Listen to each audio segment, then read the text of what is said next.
બતાવો તો તમે તમારો આ જે ફોટો છે બહુ સરસ લાગે છે. ફરો આમ બાજુ, ચારે બાજુ ફરો, જુઓ આ કોનો ફોટો છે ખબર છે? આ રાણા પૂંજા ભીલનો ફોટો છે, બરાબર કે નહીં? આ રાણા પૂંજા ભીલ કેમ પ્રખ્યાત છે? મહારાણા પ્રતાપનું નામ તો બધાએ સાંભળ્યું હશે, પણ મહારાણા પ્રતાપને મહારાણા પ્રતાપ બનાવનારા રાણા પૂંજા ભીલ છે. કેમ? આ કોઈ તમને કહેશે નહીં, આ વાત તમને કોઈ કહેશે નહીં, બીજા લોકો, બરાબર છે? પણ ભીલોએ તો આ પોતાની વાત તો કરવી પડશે ને સમાજની. તો રાણા પૂંજા ભીલ એક એવો ભીલ સરદાર હતો કે મહારાણા પ્રતાપના મેવાડ રાજ્યમાં એનું પણ પોતાનું રાજ હતું. તો જ્યારે દિલ્હીથી મુગલ બાદશાહે આક્રમણ કર્યું, બધા જ રાજપૂતોને હરાવી દીધા એક પછી એક. રાજપૂતોએ એમની દીકરીઓ પરણાવીને એમની સાથે સમાધાન કર્યું મુગલો સાથે. ત્યારે મહારાણા પ્રતાપે એની સાથે સમાધાન ન કર્યું અને યુદ્ધ માટે તૈયાર થયા. પણ તો પણ એમને હલ્દી ઘાટીનું જે યુદ્ધ થયું હતું એમાં તો એ જીતી શક્યા નહોતા, અને પછી પાછા આવતા રહ્યા આદિવાસી વિસ્તારમાં, અને ત્યાં રાણા પૂંજા ભીલના સપોર્ટથી, કારણ કે એમની પાસે જે હથિયાર હતું એ હતા તીરકામઠા, અને બીજું હથિયાર એમનું પહાડી એરિયા. આ બે નો મુકાબલો મુગલો કરી શક્યા નહીં. પરિણામે મહારાણા પ્રતાપ મહારાણા બન્યા, અને એણે પછી રાણા પૂંજા ભીલને રાણાની ઉપાધિ આપી. બીજો દાખલો, જ્યારે સોમનાથનું મંદિર, સોમનાથ કેટલાય જોયું છે તમારામાંથી? ઘણાય જોયું હશે, બરાબર? સોમનાથનું મંદિર એટલે ગુજરાતનું મોટામાં મોટું મંદિર ગણાય, અને આપણા ભારતના હિન્દુઓના જે 12 જ્યોતિર્લિંગ છે એમાંનું નંબર 1 જ્યોતિર્લિંગ, મોટામાં મોટું મહાદેવનું મંદિર ગણાય. એના ઉપર મોહમ્મદ ગજનીએ હુમલો કર્યો. કેમ હુમલો કર્યો ખબર છે? મંદિર તોડવા માટે નતો કર્યો. ત્યાં સોનું, ચાંદી, ઝવેરાત બધું ભરી રાખતા લોકો. રાજાઓ છે ને, રાજાઓ અને બામણો મળીને બધું મંદિરોમાં ભેગું કરતા. એટલે મોહમ્મદ ગજનીને ખબર પડી કે આ બીજે ક્યાંય લૂંટવાની જરૂર નથી, આ મંદિર લૂંટો એટલે દુનિયાભરનો ખજાનો મળી જશે. એટલે લૂંટવા માટે ત્યાંથી નીકળ્યો છે પાકિસ્તાનથી એ પેલી બાજુથી, અને એની સામે લડવા માટે કોણ ગયું? તે વખતે ગુજરાતનો રાજા હતો, એ ઘવાયો અને ભાગી ગયો. ત્યારે આપણા વેગડાજી ભીલ, એનું અમરેલી વિસ્તારમાં રાજ હતું. હવે અત્યારે અમરેલીમાં તો કોઈ ભીલોની વસ્તી છે જ નહીં. તો એ ભીલ ક્યાં ગયા બધા? હું એવું માનું છું કે ભીલ બધા છે ને વ્યસનોમાં ખતમ થઈ ગયા છે. એટલે અત્યારે જે લોકો વ્યસન કરે છે ને, જે લોકો ડૂચા ભરીને ફરે છે, અત્યારે દારૂ વારૂ પીવે છે, અને આવતીકાલે જાણે બધા અડ્ડા બંધ થઈ જવાનો હોય એવી રીતે દારૂ પીવે છે.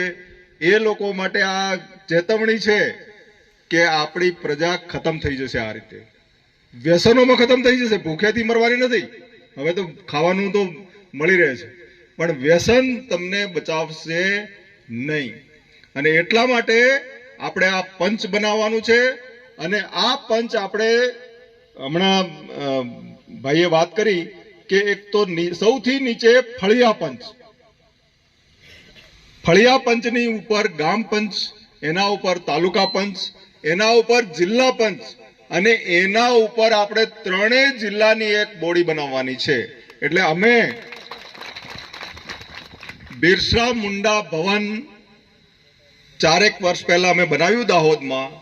હવે બિરસા મુંડા ભવન બનાવવામાં જે બધા આગેવાનો, બધા લોકો, શિક્ષિત લોકો, જે રિટાયર્ડ અધિકારીઓ છે, એવા લોકો મળ્યા છે, અને એ લોકો જાણે છે કે પંચ કેવી રીતે બનાવવાનું. બીજા ડુંગરી ગરાસિયા પંચનો અભ્યાસ કર્યો, વસાવાઓના પંચનો અભ્યાસ કર્યો, લેવા પટેલોનું જે પંચ છે એનો અભ્યાસ કર્યો.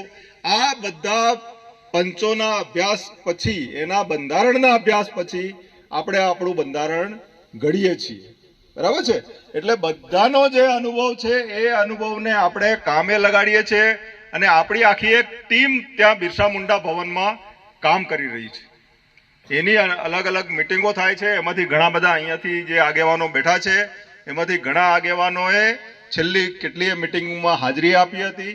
અને આપણે નિયમો બનાવીએ છીએ, કારણ કે જ્યારે સમાજ મોટો થાય ને ત્યારે લેખિતમાં નિયમ જોઈએ, મૌખિક ના ચાલે. ગામનું પંચ હોય તો એ મૌખિક નિયમો, પરંપરા, રીતિ રિવાજ એમાં ચાલી જાય.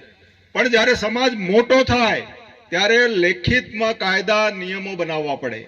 તો આપણી એક ટીમ બનાવી છે બિરસા મુંડા ભવને, અને એ બિરસા મુંડા ભવનમાંની જે ટીમ છે એમણે બીજા બધા મંડળો આપણા સમાજમાં જે કામ કરે છે એમને, ભીલ સેવા મંડળને, ગરબાડાનું કોઈ મંડળ છે એમને, ફતેપુરાવાળાને બોલાવ્યા છે, બીજા બધાને જાહેર આમંત્રણ આપ્યું છે.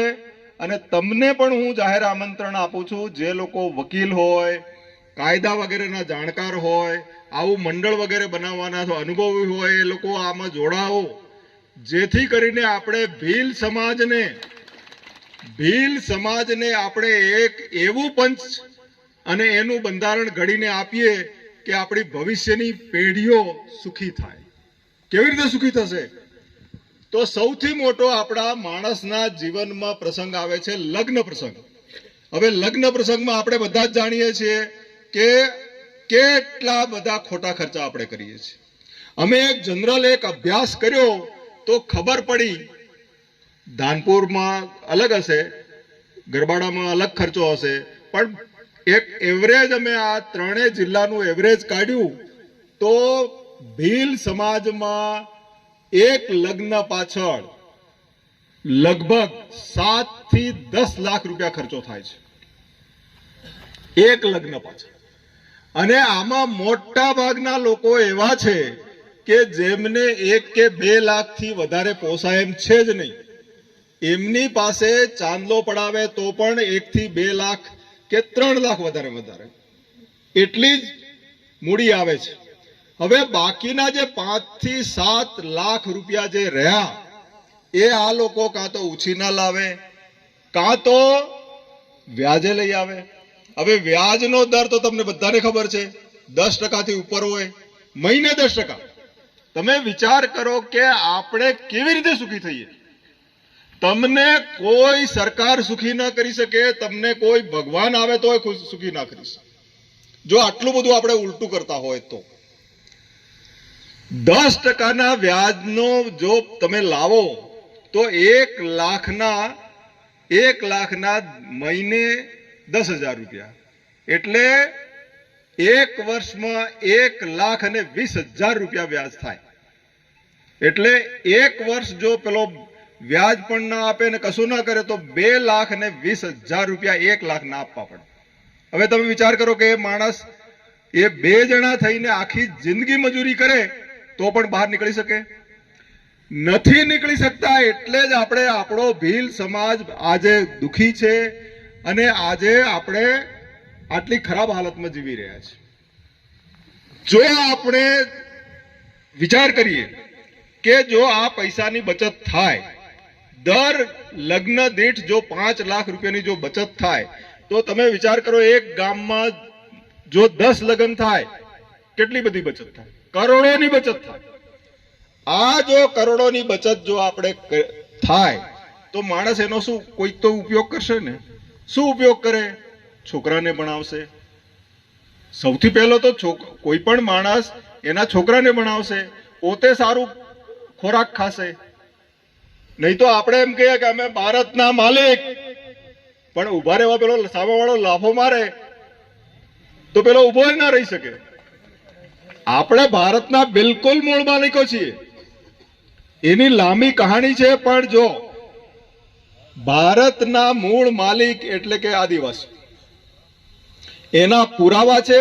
સુપ્રીમ કોર્ટે કીધું એ પુરાવો નથી. સુપ્રીમ કોર્ટે તો એ પુરાવા જોઈને કીધું છે. પણ પુરાવા શું છે? તો આપણા બાપ દાદાઓ, જે પૂર્વજો હજારો લાખો વર્ષથી આપણે જે આ ભૂમિ પર રહીએ છીએ એના પુરાવા આ ભૂમિમાં દટાઈને પડેલા છે. એટલે એ પુરાવા જોઈને સુપ્રીમ કોર્ટે કીધું કે હા ભાઈ, આદિવાસીઓ ભારતના મૂળ માલિકો છે. મૂળ માલિકો આપણે સિંધુ ઘાટી એટલે પાકિસ્તાન અને હરિયાણા ને એ વિસ્તારમાં જે સંસ્કૃતિ પહેલી જે ડેવલપ થઈ એમાં આપણા પૂર્વજોના હાડપિંજર દટાયેલા છે, આપણા ઘરો જે પૂર્વજોએ બનાવ્યા એ દટાઈને પડેલા છે, એ બધા પુરાવા છે. હવે એનો તો કોઈ નાશ કરી શકે એમ નથી. એટલે સુપ્રીમ કોર્ટે પણ કહેવું પડે, સરકારે પણ કહેવું પડે કે ભારતના આદિવાસીઓ ભારતના મૂળ માલિકો છે. પણ આપણો હલેલો માણસ પેલા સાહુકારને જઈને એમ કે ભાઈ હું ભારતનો મૂળ માલિક, તો પેલો લાફો મારે, પેલો પડી જાય. તો એવા મૂળ માલિકને કોણ માલિક માને? તો તમારે મજબૂત જે રાણા પૂંજા ભીલ જે ફોટો છે ને એવા મજબૂત માણસો બનવું પડે. આપણા માણસો જે મજૂરી કરવા જાય છે, હમણાં જ અમને બરવાળાનો અઠવાડિયા પહેલા જ એક કેસ આવ્યો કે એક ફતેપુરાના ભાઈ હતા, એમણે એક ગેસ સ્ટેશન પેટ્રોલ પંપ બનાવ્યો અને એને જે પૈસા નીકળતા હતા પેલો કે થાય તો કરી લે, નહીં મળે જા. હવે એને 65,000 રૂપિયા લેવાના નીકળતા હતા, પેલો કે 15,000 માં જા, 15,000 જ તારા થાય. હવે શું કરે? અને પેલો ભાઈ આવો મરેલો હોય એટલે પેલાને ખબર હોય છે કે આ શું કરી લેવાનું છે. પણ માની લો કે ભરવાડ કે પેલો રબારી હોય, લઠ લઈને ફરતો હોય, એને કામ કર્યું હોય, એને કોઈ એમ કહી શકે કે થાય તો કરી લે? પેલો તેને તે મારી નાખે. અને એટલા માટે આપણા લોકો મજૂરી કરવા જાય છે. અને એક તો તંત્રની ખબર હોતી નથી કે ભાઈ હવે મને પૈસા નથી આપતો તો હું કોની પાસે ફરિયાદ કરવા જાઉં, એ ખબર નથી હોતી. બીજું એ કે આમાં જ એને દેખાવમાં જ એવો પેલો મરેલો દેખાય એટલે કોઈ પણ માણસને એમ થાય કે આને ભગાવી દો શું કરી લેવાનું છે. અને પરિણામે આવ્યું કે આપણા આદિવાસી મજૂરોના કામ કરાવીને પૈસા નહીં આપવાની બહુ જ મોટી સમસ્યા છે. મને લાગે છે તમે બધાએ આ વિશે સાંભળ્યું હશે. પણ એની પાછળ કારણ એ છે કે આપણે કેમ ફિઝિકલી ફિટ નથી, કેમ મજબૂત નથી. એટલા માટે જ મેં ભરવાડને રબારીની વાત કરી. ભરવાડને રબારીઓએ મજૂરી જ કરતા હતા હમણાં સુધી. અત્યારે થોડા બે પાંદડા થયા છે, બાકી 30-40 વર્ષ પહેલા અમદાવાદમાં એમને જોયેલા, એ ગાયો લઈને એમને રખડતા હતા. પણ એની પાસે લઠ હોય, મોટી લાઠી, એનાથી એ ઊંચી, અને એ લઈને ફરતો હોય એને કોણ એની સાથે માથાકૂટ કરી શકે? કોઈ ના કરી શકે. અને એક ગાય અમદાવાદમાં લઈને આવ્યા, એ લોકોએ ગાયને ત્યાં બાંધવાનું શરૂ કર્યું અને એમાં જમીનદારો થયા અને આજે કરોડો ને અબજોપતિઓ થઈ ગયા છે. હું એમ નથી કહેતો કે આપણે ઇલીગલ કામ કરવું જોઈએ, કાયદા વિરુદ્ધનું કામ કરવું જોઈએ, નહીં કરવું જોઈએ. કાયદા વિરુદ્ધનું કામ કરવાથી કોઈ સુખી ના થઈ જાય. પણ આપણે આપણા જે અધિકારો છે એ તો કરવી જોઈએ કે નહીં કરવી જોઈએ? એ તો મેળવવા જોઈએ ને. આપણે એક તરફ કહીએ છીએ કે અમે ભારતના મૂળ માલિકો, અને એક તરફ આપણે ખાલી 500,000 રૂપિયા 5,000 રૂપિયા લઈને વોટ આપી દઈએ છીએ.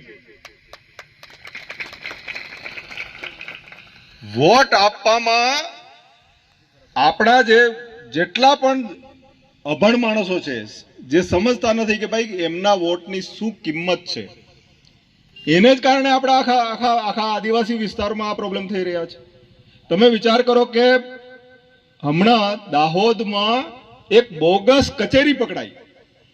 આવી કચેરી સૌરાષ્ટ્રના કાઠિયાવાડ વિસ્તારમાં પકડાઈ શકે ખરી? આવી કચેરી બની જ ન શકે. કેમ? કે બધા જ લોકો જાગૃત હોય.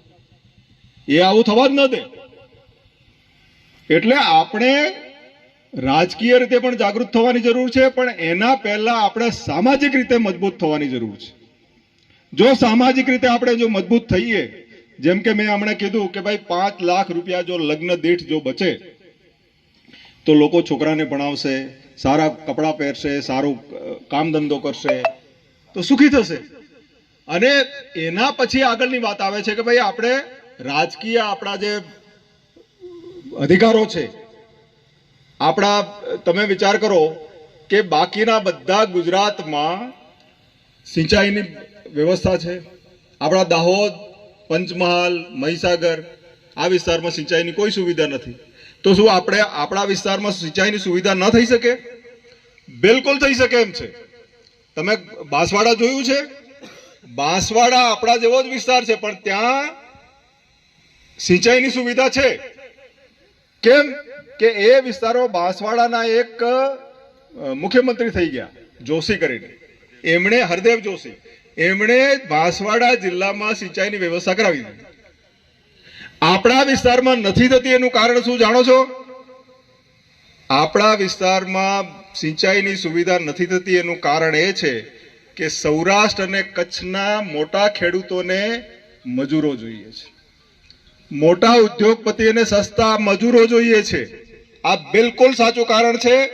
હું તમને આ કહેવા માંગુ છું કે આપણા વિસ્તારમાં અમુક કામો નથી થતા એના મોટું કારણ એ છે કે પેલા લોકોને સસ્તા મજૂરો જોઈએ છે, એવા મજૂરો કે જેટલા પૈસા આપે એટલામાં કામ કરે. મેં ઉદ્યોગપતિઓને સાંભળ્યા છે એવી રજૂઆત કરતા કે સાહેબ તમે આ મનરેગા આટલું બધું ચલાવશો તો અમારા કારખાના બંધ કરી દેવા પડશે. મેં સાંભળ્યા છે જાતે. એટલે આપણા આદિવાસી વિસ્તારમાં જે મનરેગા જે ચાલે ને એનો પણ ઉદ્યોગપતિઓ વિરોધ કરે. કેમ કે મનરેગા જો અહીંયા અસરકારક રીતે ચલાવવામાં આવે તો તમે આપણા આદિવાસીઓ મજૂરી કરવા ત્યાં ના જાય, અને મજૂરી કરવા ત્યાં ન જાય તો કારખાનામાં સસ્તા મજૂરો ન મળે. સૌરાષ્ટ્ર અને કચ્છના મોટા મોટા ખેડૂતો છે, હજારો એકર જમીનના માલિકો, એમના ખેતરોમાં કોણ કામ કરે? તમે ક્યારેક જજો, સૌરાષ્ટ્ર અને કચ્છના તમામ ખેતરોમાં આદિવાસી મજૂરો કામ કરે છે. એટલે આપણા જ લોકોને ત્યાં મજૂરી કરાવી છે, એટલા માટે અમુક કામો આપણા વિસ્તારમાં થતા નથી. આ બધી વાતો થોડી પોલિટિકલ સાઈડમાં હું જતો રહ્યો, પણ જે પંચની વાત છે એ પંચમાં અમે આ બે રીતે અભ્યાસ કર્યો છે.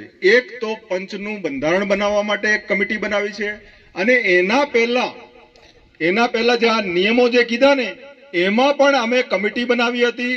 બધા લોકોનો અભ્યાસ કર્યો, બધા જ વિસ્તારોનો. અને જે દહેજ લેવામાં આવે છે, બીજા ખર્ચા કરવામાં આવે છે, ડીજે વગેરે કરવામાં આવે છે, તો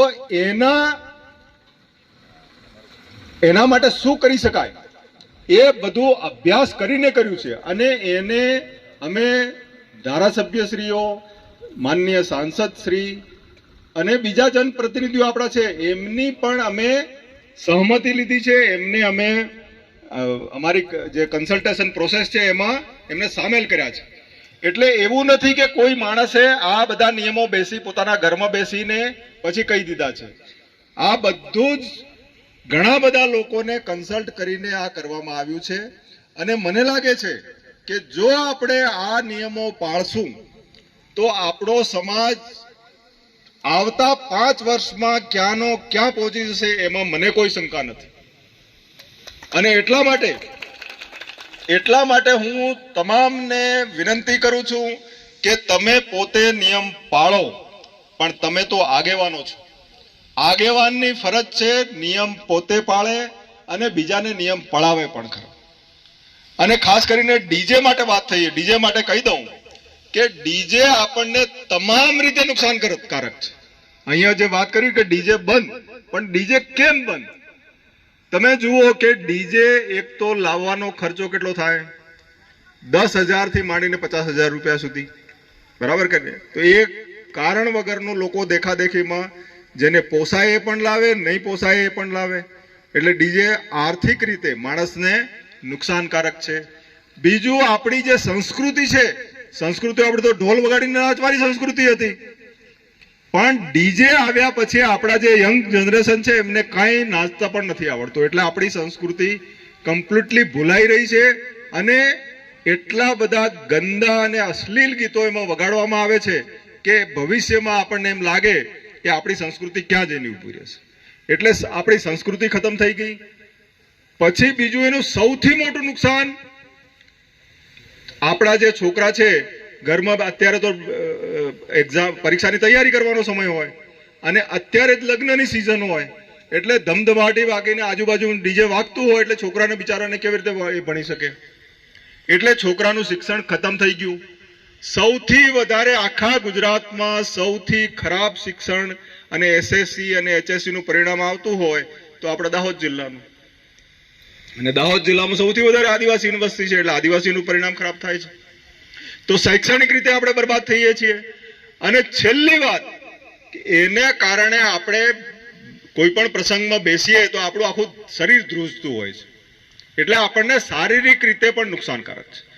એટલે ડીજે માટે કોઈ માણસ મને એમ કહી દે કે આનો ડીજેનો આ એક ફાયદો છે, તો આપણે ચર્ચા કરવા માટે તૈયાર છે. ડીજેનો એક પણ ફાયદો નથી, તમામ રીતે નુકસાનકારક છે. અને એટલા માટે અમે સૌથી વધારે ધ્યાન આપીએ છીએ દહેજ 51,000 રાખો, ડીજે બિલકુલ ન વગાડો, અને ત્રીજું છે દારૂ. એકદમ આપણા સમાજને બરબાદ કરી નાખ્યો. દારૂ એકદમ પ્રતિબંધ કરી દો તમામ પ્રસંગોમાં, કે જેથી કરીને આપણા લોકોનું થોડું હેલ્થ સારી થાય, સારા મજબૂત માણસો બને અને આપણો સમાજ સુખી થાય. અને એટલા માટે હવે આપણે આ પંચ ગઠન કરવાનું છે. ધાનપુર તાલુકાએ સૌથી આગેવાની લીધી છે, એ બદલ હું ધાનપુરના તમામ આગેવાનોને ખૂબ